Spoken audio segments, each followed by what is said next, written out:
স্বরাষ্ট্রমন্ত্রী, আমাদের আইনমন্ত্রী এবং দায়িত্বশীল মন্ত্রীরা ইতিমধ্যে কিন্তু এই পুশিং নিয়ে বক্তব্য রেখেছে। আমাদের স্পষ্ট কথা, এই বাংলাদেশে আধিপত্যবাদ এবং আগ্রাসনের বিরুদ্ধে সব থেকে বেশি লড়াই করেছে বিএনপি। দেশনেত্রী বেগম খালেদা জিয়া সবসময় আধিপত্যবাদের বিরুদ্ধে তিনি লড়াই করেছেন। আজকে আমরা লক্ষ্য করছি যেভাবে ভারত থেকে তাদের জনগণের একটি অংশকে প্রতিনিয়ত পুশিংয়ের চেষ্টা করছে। আমি বিজিবিকে ধন্যবাদ জানাই যে এই পুশিংকে তারা রুখে দিচ্ছে। তবে আমার দুঃখ লাগছে যে সেখানকার যে আপনার নো ম্যানস এরিয়া রয়েছে, সেখানে এই মানুষগুলো তারা না খেয়ে সেখানে অবস্থান করছে। কত সময় সেখানে অবস্থান করবে? ভারত সরকার যদি এইভাবে একটি অমানবিক সরকার হয়ে যায়, তাহলে আমাদের প্রতিবেশী হিসেবে অত্যন্ত ধিক্কার লাগে, ঘৃণা লাগে। আমরা গণঅভ্যুত্থানের পরে যে সময় মাহফুজ আলমরা ভারতের সাথে যুদ্ধ লাগানোর পায়তারা করছিল, আমরা বলেছিলাম যে যুদ্ধ নাই, শান্তি চাই। আমরা এখনও বলছি শান্তি চাই। ভারতের যারা নাগরিক রয়েছে তাদেরকে আপনারা বাংলাদেশের নাগরিক বানানোর চক্রান্ত করছেন। এই চক্রান্ত কোনোভাবে আমরা সফল হতে দিব না।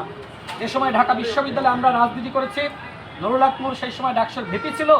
ওই সময় এই যে ভারতের অবৈধ সিদ্ধান্ত, এনআরসি এবং সিএএ বিরোধী আন্দোলন হচ্ছিল, ভারতের জনগণ করছিল।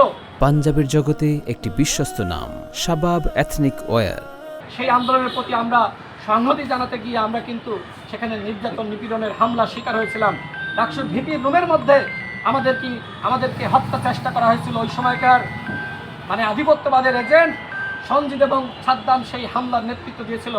আমরা ঢাকা বিশ্ববিদ্যালয়ে সবসময় আধিপত্যবাদ, আগ্রাসনের বিরুদ্ধে আমরা লড়াই করেছি। এখন স্পষ্টভাবে বলতে চাই, যেমনিভাবে ভারতে মুসলমানদেরকে যেমনিভাবে নির্যাতন করা হচ্ছে, হত্যা করা হচ্ছে এবং মুসলমানদেরকে বাংলাদেশে পুশিং করার অপচেষ্টা করা হচ্ছে, বাংলাদেশের জনগণ ইনশাআল্লাহ সম্মিলিতভাবে ভারতের এই অপচেষ্টাকে রুখে দেবে। আমি ভারত সরকারকে বলবো, আজকে যেভাবে মুসলমানদেরকে আপনারা বাংলাদেশের নাগরিক বানিয়ে আপনারা পুশিং করছেন, এরকম করতে থাকলে কিন্তু আপনারাই ক্ষতিগ্রস্ত হয়ে যাবেন। আজকে ভারতের মুসলমানরা যদি একতাবদ্ধ হয়ে লড়াই শুরু করে, মুসলমানদের যে ইমানি শক্তি, সেই ইমানি শক্তির কাছে কিন্তু হিন্দুত্ববাদী শক্তি টিকতে পারবে না। সুতরাং ওই হিন্দুত্ববাদ, মৌলবাদ আপনারা সেগুলো বন্ধ করেন। বরং ভারতের যে জনগোষ্ঠী রয়েছে, সেই অধিকাংশ জনগোষ্ঠীর যে চাওয়া, সেই দেশের সকল মানুষ মিলেমিশে বসবাস করতে চায়। কিন্তু ওই শুভেন্দু অধিকারীরা আজকে যেভাবে সেখানকার হিন্দু জনগোষ্ঠীকে বিভ্রান্ত করছে, আমি কংগ্রেস সহ যে অন্যান্য অসাম্প্রদায়িক দল রয়েছে, আমি আপনাদেরকে বলবো যে আপনারা এই বিষয়ে সোচ্চার হন। আজকে যদি ভারত মৌলবাদী হয়ে যায়, তার প্রভাব কিন্তু বাংলাদেশে পড়বে। ইতিমধ্যে লক্ষ্য করলাম নাসিরউদ্দিন পাটোয়ারি সহ এনসিপির কয়েকজন নেতৃবৃন্দ বলছে এই দেশের হিন্দুরা শুধুমাত্র বিএনপিকে ভোট দিয়েছে।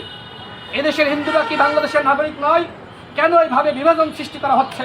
নাসিরউদ্দিন পাটোয়ারি আজকে বাংলাদেশের শুভেন্দু অধিকারী হতে চায়, কিন্তু এদেশের মুসলমানরা অসাম্প্রদায়িক, এদেশের মুসলমানরা নাসিরউদ্দিন পাটোয়ারির এই বক্তব্যকে প্রত্যাখ্যান করেছে।